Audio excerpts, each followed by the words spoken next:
Bonsoir, selon l'endroit où vous vous trouvez. Mesdames, Mesdemoiselles, Messieurs, Mbotena bino banso. Baimboka, ezali kaka mpona kolakisa bino basango ya mboka na biso, donc selon la RTNC. Donc bazali koloba pe makambo ya président Félix Tshisekedi, donc a remplacé Cyril Ramaphosa ya Afrique du Sud à partir de février. Donc bazali kota la paix makambia exil de Joseph Kabila, mais biso baimboka tolingi exil na été, hein, tolingi bakangaye, ba jugé au Congo à kota na makala. Voilà. Bon, désolé, je sais que parmi vous, il y en a qui sont déjà dans les églises, mais il y en a qui commencent, des églises qui commencent à 11h, d'autres à 12h, d'autres ont déjà fini, ceux qui ont été à la messe catholique de 6h, 7h du matin. Voilà. Bon, nous publions quand même cette information. Certains qui ne verront pas ça en direct verront ça en différé plus tard. Bon, par rapport à nous, par rapport à notre direct. Voilà, chers compatriotes. En attendant, nous vous souhaitons un bon dimanche, chers compatriotes, parce que nous sommes des chrétiens dimanche, ça veut dire le jour du Seigneur. Dieu a donc aussi sa part. Alors, voici les informations.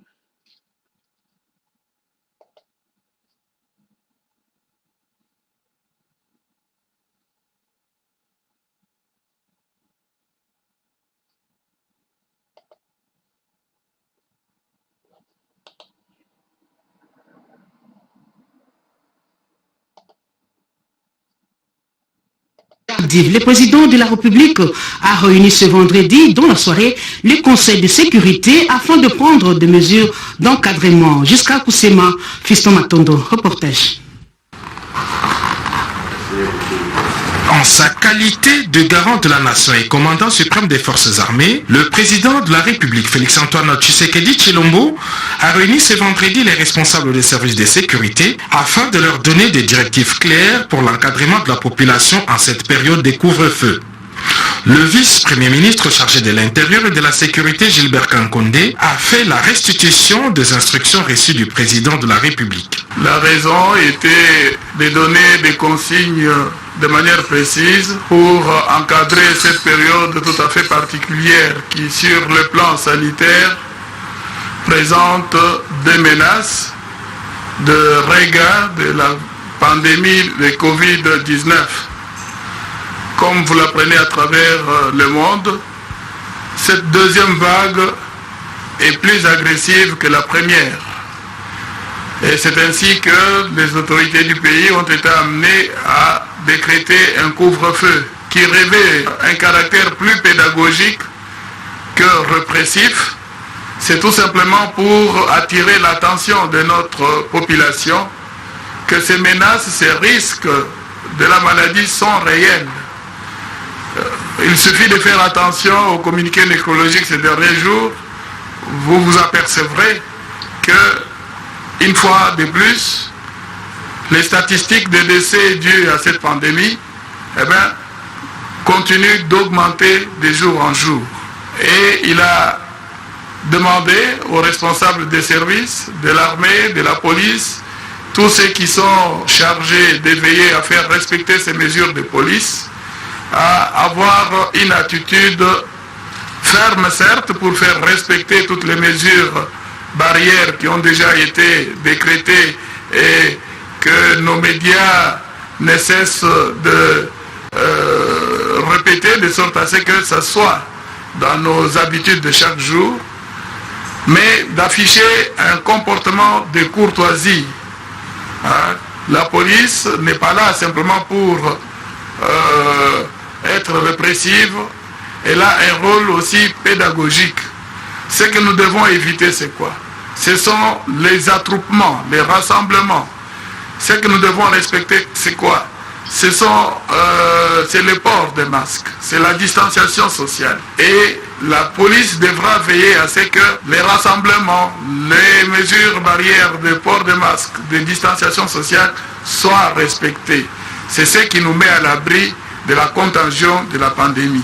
Pour le reste, comme je l'ai dit encore une fois, la police devra se montrer plus pédagogique, prodiguer des conseils et ramener la population à des comportements de responsabilité. Est-ce qu'au niveau du Conseil de sécurité, cela a été évoqué? On a l'impression que 21h, c'est un peu plus tôt à cause des embouteillages sur les routes. Oui, tout cela a été examiné, mais vous savez que l'on dit que la santé n'a pas de prix. La santé n'a pas de prix, et pour protéger la population, nous ne sommes pas les premiers. Nous ne sommes pas les premiers, que ce soit sur notre continent ici. Si vous prenez l'exemple de notre voisin, la République du Congo ici, eh bien, le couvre-feu est d'application depuis déjà plusieurs mois. Et nous devons comprendre que cette mesure est prise pour notre bien. La santé n'ayant pas de prix, les Kinois devraient s'adapter à ces confinements nocturnaux. C'est le prix à payer pour préserver sa vie et celle des autres. La Covid-19 est encore parmi nous. Le président de la République, Félix-Antoine Tshisekedi Tshilombo, a participé à la messe des Requiem en mémoire de son chargé de mission Ilunga Mwila ce vendredi 18 décembre 2020. Plusieurs personnalités du pays ainsi que les membres de la famille de l'illustre disparu étaient également de la partie, nous disent Fifi, Fanny Kikuchi et Coco Molichou. Plusieurs, mais la douleur est encore vive dans les cœurs de ceux qui l'ont connu et partagé avec lui l'expérience professionnelle. Décédé le 27 mars de cette année en plein confinement, Jacques Ilunga n'avait pas eu droit à des funérailles ordinaires. 9 mois après, les membres de ses familles politiques et biologiques se joignent au couple présidentiel pour une messe de requiem en la cathédrale Notre-Dame du Congo. Chargé des missions du chef de l'État, Jacques Ilunga était un collaborateur dévoué et exemplaire, des qualités rappelées par l'officiant du jour.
Pour sa famille, la présence du couple présidentiel en ce lieu est une marque particulière d'attention qui restera gravée dans leur mémoire. Un geste de réconfort pour la veuve et les enfants Ilunga. Toutes les régies financières de la République démocratique du Congo ont participé aux journées fiscales pour créer une synergie d'action dans la lutte contre le coulage des recettes publiques. Edith Chala a signé ce reportage.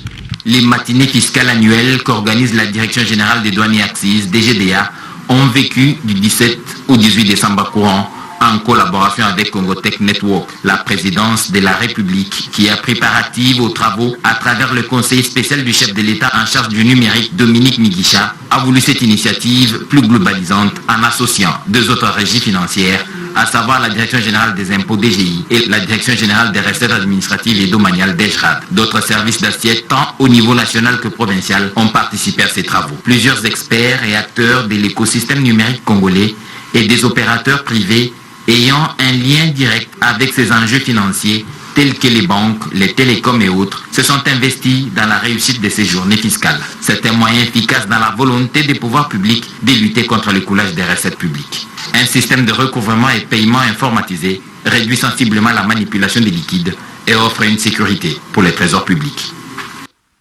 Le ministre des Hydrocarbures, Rubens Mikindo, et son collègue de l'économie, Acacia Bandoubola, ont procédé au lancement d'une station flottante appelée Bunkering. Plus de détails avec Janine Kalinga. Bunkering est l'appellation d'une station flottante destinée à la distribution de produits pétroliers, des carburants sur le fleuve Congo. Les bénéficiaires sont des unités flottantes qui sont baleinières, barges, bateaux, pousseurs, pour ne citer que ceux-là. Ce projet est l'initiative de l'entreprise Eliast, dont les activités viennent d'être lancées par le ministre d'État, ministre des Hydrocarbures, Rubens Mikindo Mouima, accompagné de la ministre de l'Économie nationale, Acacia Bandoubola, et du vice-ministre des Hydrocarbures, Moussa Mondo. Nous souhaitons que les produits que Elias va utiliser, que ce soit des produits de bonne qualité. J'aimerais que Elias nous facilite à mettre fin à la fraude et à la contrebande. Elias puisse mettre à la disposition un volume fiable, non seulement fiable, mais que nous serons en mesure de pouvoir contrôler.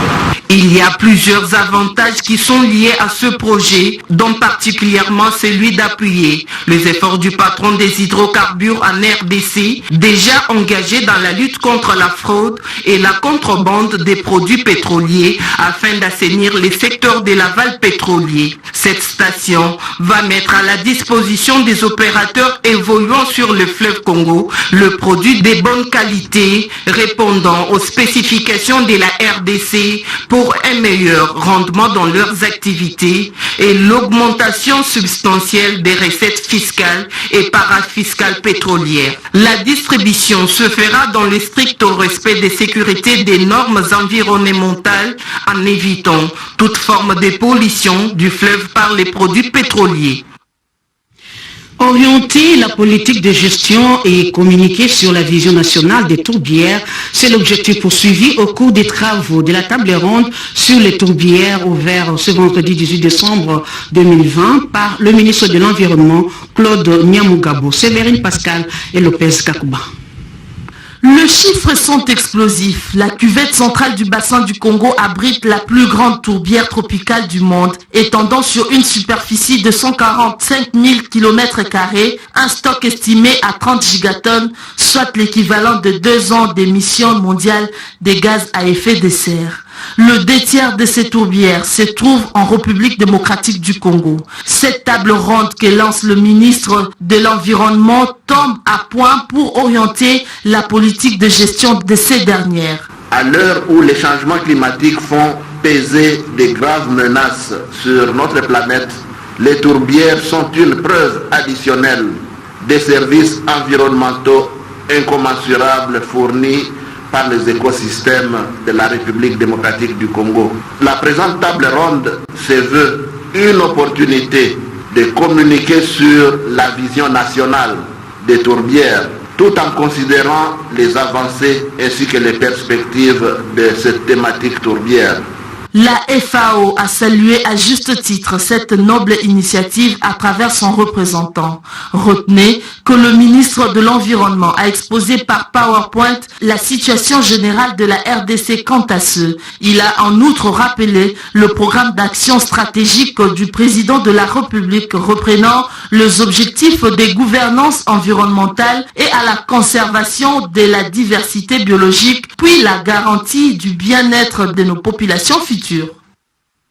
Le ministre de la Santé, Étienne Longondo, a procédé à une visite d'inspection des services nationaux de l'hygiène aux frontières sur les tests de Covid-19 auprès de voyageurs.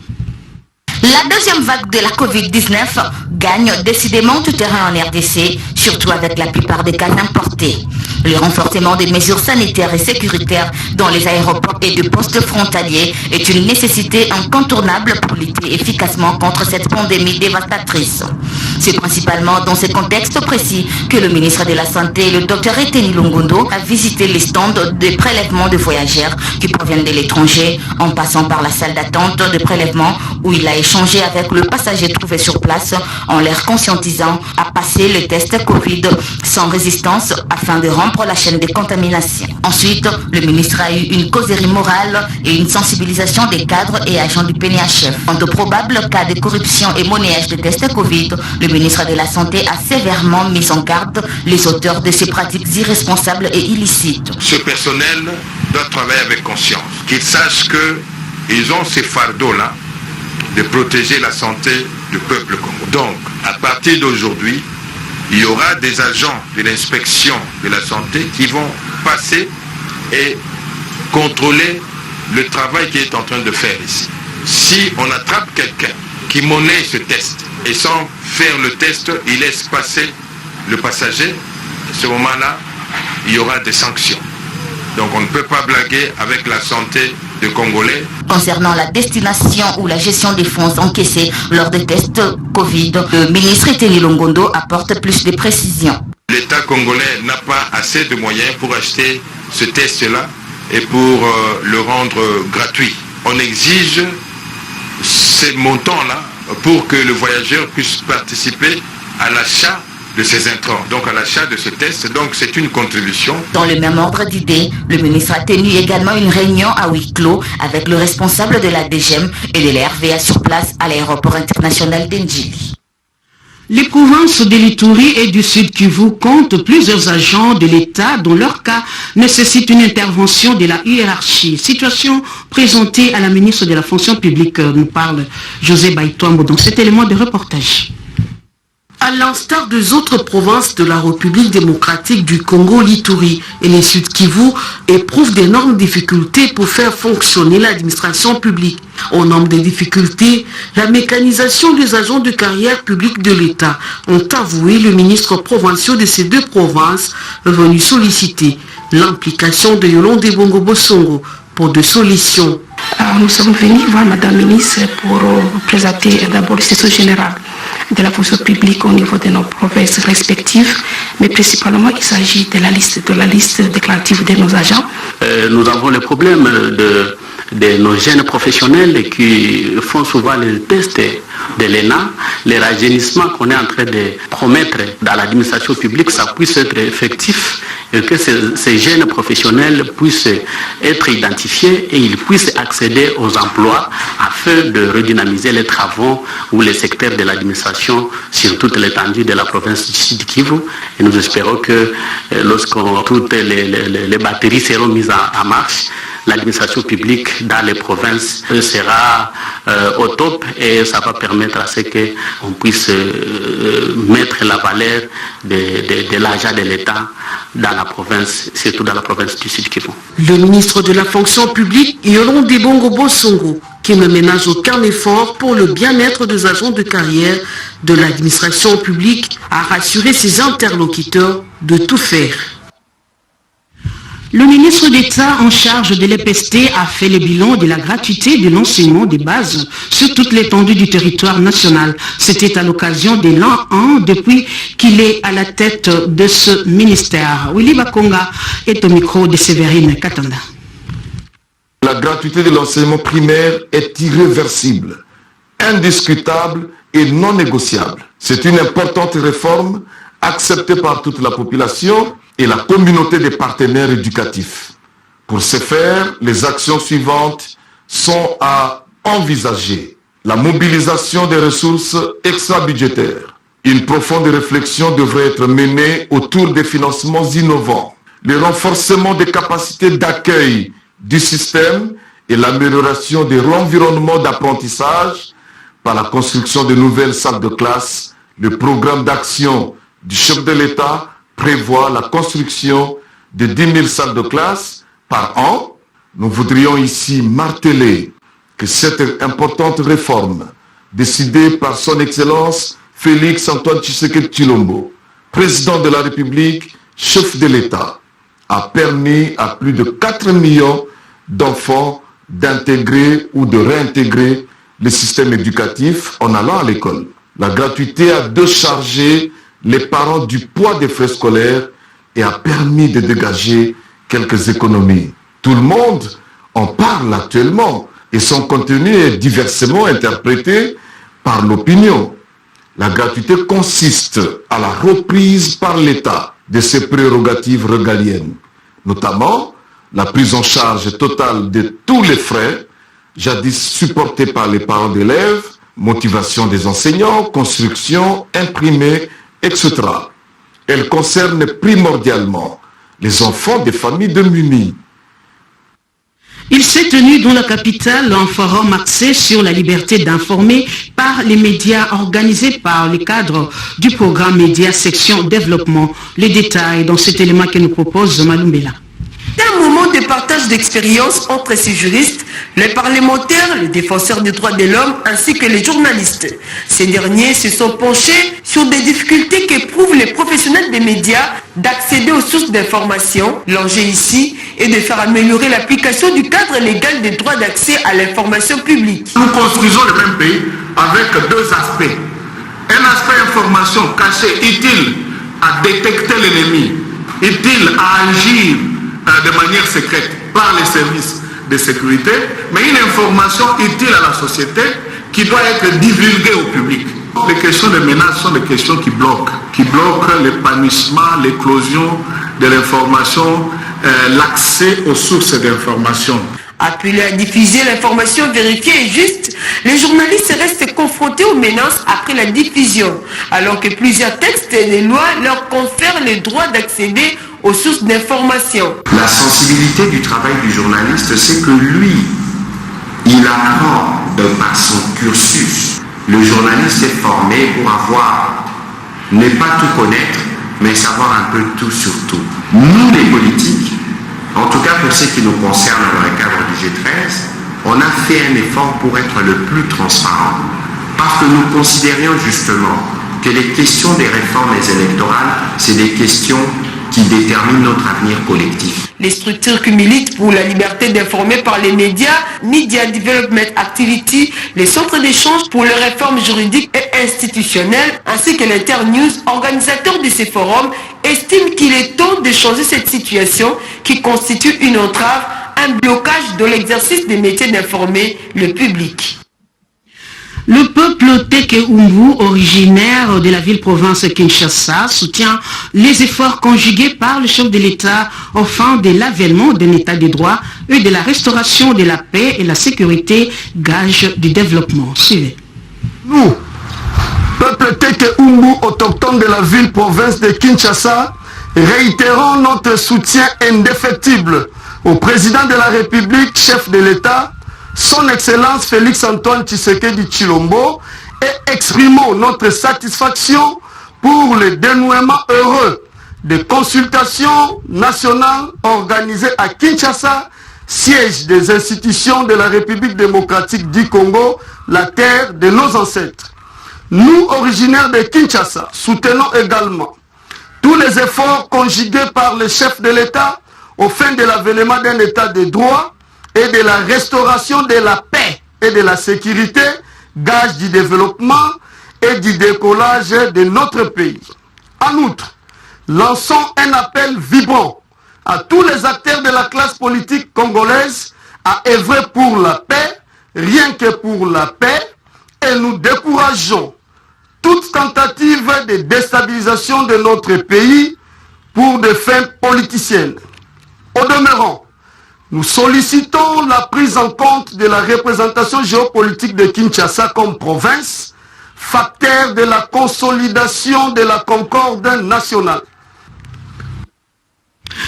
L'action concrète pour les changements se retrouve dans les lots de tous les Congolais qui optent pour l'union sacrée. Le président de cette structure a donné sa position au cours d'une conférence de presse. L'avènement de l'Union sacrée comme demande populaire a été conforté par l'adhésion massive de différentes couches sociales aux consultations présidentielles. Fort de cela, le chef de l'État y a placé un point d'honneur au cours de son discours sur l'état de la nation. Cette disposition a rencontré les attentes de plus d'un Congolais. Parmi eux figure l'action concrète pour le changement ACC. Ces structures saluent cette décision, mais sans y adhérer à ce stade. Les raisons de sa réserve ont été évoquées devant la presse par le président de ce parti, Maître Mbumbwe Dewagui, bienvenu. Ce dernier estime que l'Union sacrée porte déjà à sa création le germe de son autodestruction. De ce fait, il appelle le président à plus de vigilance en cette période de reniement et transhumance politique, période où les politiciens de carrière sont en pleine métamorphose dans la même logique. L'ACC met en garde tout le pays de ne plus rééditer leur exploit légendaire de changement brusque à chaque bouleversement politique au nom d'un prétendu dynamisme. Et puisque ces gens-là ne sont pas sincères dans ce qu'ils sont de défaire, eh bien nous ne sommes pas convaincus qui vont aider le chef de l'État réellement à accomplir sa mission. En réalité, ce sont ces politiciens véreux qui ne veulent jamais quitter la mangeoire nationale qui vont commencer à manipuler les disciples. Ce sont là des frustrations. Par contre, Maître Mbumbwe Dewagui, bienvenu, propose au président de la République à convoquer un forum national plus inclusif. Ces partis qui se veulent avant-gardistes souhaitent contribuer à la gestion de la res publica avec des idées constructives pouvant aider le chef de l'État à réussir son mandat pour l'intérêt suprême de la population, afin que celle-ci se réapproprie son destin. L'honorable Henriette Ouamou appelle à l'unité et à la paix comme le veut le chef de l'État Félix-Antoine Tshisekedi Tshilombo pour un Congo émergent. Après le discours du chef de l'État sur l'état de la nation prononcé devant les deux chambres du Parlement réunies en congrès, l'Alliance pour la réforme de la République A2R est parmi le regroupement qui soutiennent les actions du chef de l'État. Tient à féliciter vivement et sincèrement le président de la République pour le caractère magistral et original de son discours qui ne peut qu'inciter la classe politique congolaise en général et l'A2R en particulier à lui apporter son soutien. Dans ce cadre, le chef de l'État a alerté l'opinion nationale sur la hausse inquiétante du taux de contamination au Covid-19 et a déploré le relâchement dans l'observance des gestes barrières. Pour lutter contre l'épidémie de Covid-19, le président de la République a demandé à la population, notamment par le port obligatoire de masques. Dans son propos, le chef de l'État s'est aussi largement apaisanti sur le problème de la faible desserte en eau et en électricité, ainsi que sur la question brûlante de la gratuité de l'enseignement primaire. Cette plateforme, par le biais de sa présidente honorable Henriette Ouamou, a félicité vivement le chef de l'État pour le caractère magistral et original de son discours qui a poussé la classe politique congolaise en général et A2R en particulier d'apporter leur soutien indéfectible à Félix-Antoine Tshisekedi Tshilombo, le président de la République démocratique du Congo. Parlons enseignement supérieur avec la signature d'un accord de coopération entre l'université protestante au Congo et l'université catholique. C'était pendant les travaux d'un colloque de 3 jours qui a réuni le personnel scientifique de ces deux universités. Reportage Angèle Mabiala. Ce grand rendez-vous du donner et du recevoir a permis à l'université protestante au Congo et l'université catholique du Congo de resserrer les liens afin de donner des bons fruits. Des fruits qui demeurent pour une meilleure destinée de la République démocratique du Congo. Ce colloque nous fait prendre un grand final qui nous permettra sans nul doute de construire l'avenir avec lucidité, espérance et foi en vue d'inventer une destinée meilleure pour notre pays. Le ministre de l'enseignement supérieur et universitaire s'est dit convaincu que les connaissances acquises lors de ces colloques vont contribuer à la construction de notre beau et grand pays. L'université a deux missions. Transmettre des connaissances. Il faut profiter pendant que les étudiants sont à l'étude pour, en plus des connaissances, les transmettre des valeurs. du chef de l'État en matière de l'éducation, cette conférence aura été un moment de réflexion pour prendre conscience des enjeux et des défis à relever. Il faut cependant porter l'action à l'idéal de l'État et pouvoir sortir notre pays de l'aurier et puis. L'archevêque de Kinshasa, Fridolin Cardinal Ambongo Besungu, a indiqué que l'université est le lieu par excellence des fécondités rationnelles et de croissance spirituelle. 60 ans après, la République démocratique du Congo a besoin de prendre d'une nouvelle vision. Elle a besoin de reconquérir son existence sur des valeurs spirituelles et éthiques.